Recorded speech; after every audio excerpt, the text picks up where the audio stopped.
ನಮಸ್ತೆ, welcome to Deepa creatives.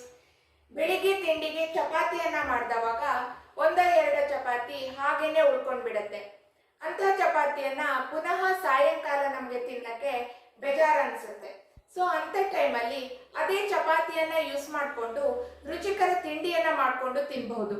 ಇವತ್ತಿನ recipe ಉಳಿದಿರೋ ಚಪಾತಿಯನ್ನ ಯೂಸ್ ಮಾಡಿಕೊಂಡು ಒಂದು ರುಚಿಕರ ಚಾಟ್ ರೆಸಿಪಿಯನ್ನ ತಿಳಿಸ್ಕೊಡ್ತಾ ಇದ್ದೀನಿ. ಈ ರೆಸಿಪಿ ತಮ್ಮೆಲ್ಲರಿಗೂ ಇಷ್ಟ ಆಗತ್ತೆ ಅಂತ ಅಂದ್ಕೊಂಡಿದ್ದೀನಿ. ಇಷ್ಟ ಆದರೆ ಲೈಕ್ ಮಾಡಿ, ಶೇರ್ ಮಾಡಿ, ಹಾಗೆ ಚಾನಲನ್ನು ಸಬ್ಸ್ಕ್ರೈಬ್ ಮಾಡಿ. ಬನ್ನಿ ಈ ರುಚಿಕರ ಸ್ನ್ಯಾಕ್ಸನ್ನು ಹೇಗೆ ಮಾಡೋದು ಅನ್ನೋದನ್ನು ನೋಡ್ಕೊಂಡು ಬರೋಣ.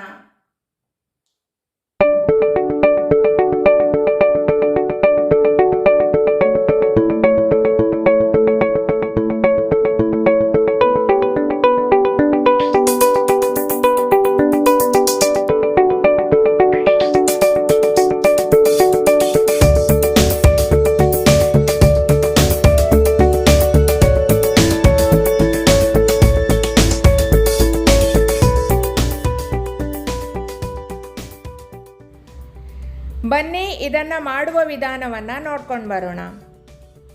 ನೋಡಿ, ಮೊದಲಿಗೆ ನಾನಿಲ್ಲಿ ಉಳ್ಕೊಂಡಿರುವಂತಹ 2 ಚಪಾತಿಯನ್ನು ತಗೊಂಡಿದ್ದೀನಿ. 2 ಚಪಾತಿ ಇದ್ದರೆ ಸಾಕು, 3 ಜನ ಈ ಒಂದು ಚಾಟನ್ನು ತಿನ್ಬೋದು. ನೋಡಿ, ಚಪಾತಿಯನ್ನು ಮೊದಲಿಗೆ ಈ ರೀತಿಯಾಗಿ ಕಟ್ ಮಾಡಿ ಇಟ್ಕೊಳ್ತಾ ಇದ್ದೀನಿ.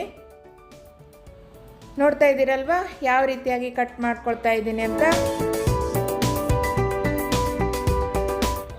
ಇದೇ ರೀತಿಯಾಗಿ ಇನ್ನೊಂದು ಚಪಾತಿಯನ್ನು ಸಹ ಕಟ್ ಮಾಡಿಕೊಳ್ಳೋಣ.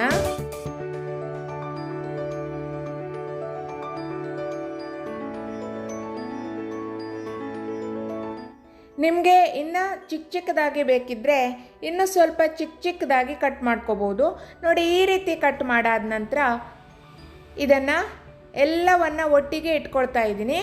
ಯಾಕೆಂದರೆ ಎಲ್ಲ ಪೀಸಸ್ಸು ಸಹ ಒಂದೇ ಅಳತೆಯಲ್ಲಿ ಬರುತ್ತೆ. ಸೊ ಅದಕ್ಕೋಸ್ಕರ ನೋಡಿ, ಇವಾಗ ಇದನ್ನು ಪುನಃ ಈ ರೀತಿಯಾಗಿ ಕಟ್ ಮಾಡ್ಕೊಳ್ತಾ ಇದ್ದೀನಿ. ಸ್ಕ್ವೇರ್ ಶೇಪಲ್ಲಿ ಇದನ್ನು ಕಟ್ ಮಾಡ್ಕೊಳ್ತಾ ಇದ್ದೀನಿ. ನೋಡಿ, ಎಲ್ಲವನ್ನು ಕಟ್ ಮಾಡಿಕೊಂಡು ಆಗಿದೆ.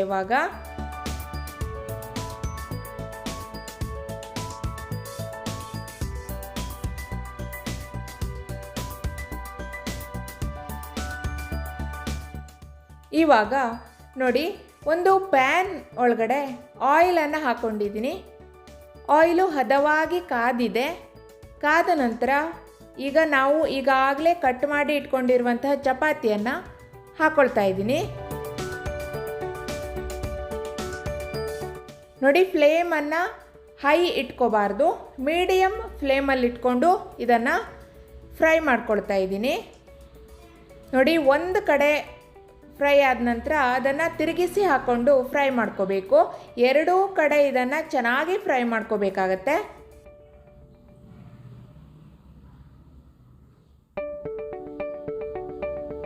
ನೋಡಿ, ಎರಡೂ ಕಡೆ ಇದು ಚೆನ್ನಾಗಿ ಬೆಂದಿರಬೇಕು.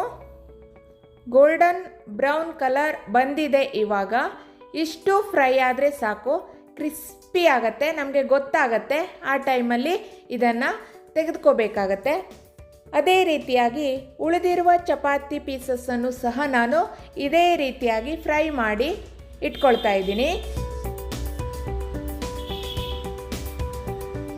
ನೋಡಿ, ಎಲ್ಲವನ್ನು ಫ್ರೈ ಮಾಡ್ಕೊಂಡಿದ್ದೀನಿ. ಇವಾಗ ಇದನ್ನು ಸ್ವಲ್ಪ ತಣ್ಣಗಾಗಕ್ಕೆ ಬಿಡೋಣ.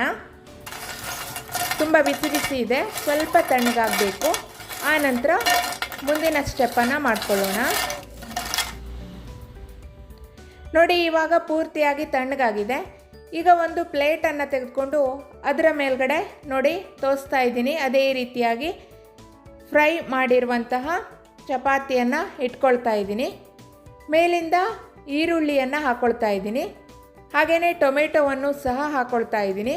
ನಿಮಗೆ ಬೇಕಿದ್ದರೆ ಕ್ಯಾರೆಟನ್ನು ತುರಿದ್ಬಿಟ್ಟು ಅದನ್ನು ಸಹ ಹಾಕ್ಕೋಬೋದು. ನಂತರ ನೋಡಿ, ಗ್ರೀನ್ ಚಟ್ನಿಯನ್ನು ಹಾಕ್ಕೊಳ್ತಾ ಇದ್ದೀನಿ.